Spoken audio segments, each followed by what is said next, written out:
నల్గొండ జిల్లా చిట్యాల మండలం చిన్నకాపర్తి గ్రామంలో పోలైన బ్యాలెట్ పేపర్ ఓట్లు ఓ డ్రైనేజీ కాల్వలో లభ్యమయ్యాయి.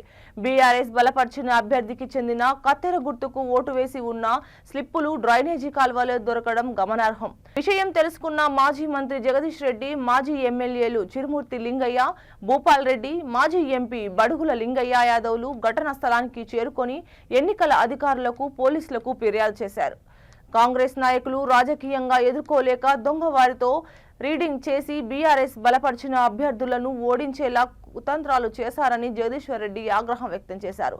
ఇలానే చాలా గ్రామాల్లో రిగ్గింగ్ చేసి గెలిచాలని కాంగ్రెస్ నాయకులపై మాజీ మంత్రి ఎమ్మెల్యే జగదీష్ రెడ్డి ఆగ్రహం వ్యక్తం చేశారు.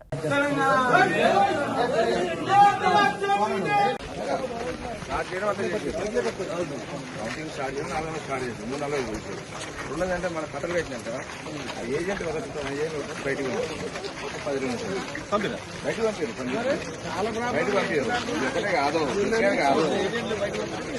నేనే కాదు అన్ని కూడా మొదలు పెట్టిన ఎవరైతే టార్గెట్ ఉన్నాయో టార్గెట్ ఉన్నారో అన్నిటి మీద పనిచేస్తుంది. అసలు మనుషులు చిన్నారనుకోవడం ఈక్వల్ వచ్చాయని చెప్పారు, క్రాస్ చేస్తామని చెప్పండి. నేను రీకౌంటింగ్ అంటే ఒక క్రాస్ చేయడానికి ఎస్ఐ చెప్పి ఉపయోగించిన బ్యాలెట్ పేపర్ లెక్క అనిపిస్తుంది సార్.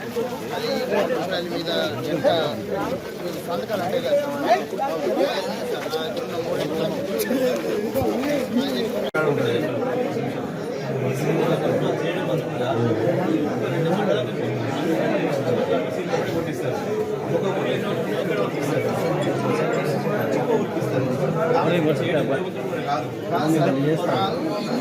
జరగ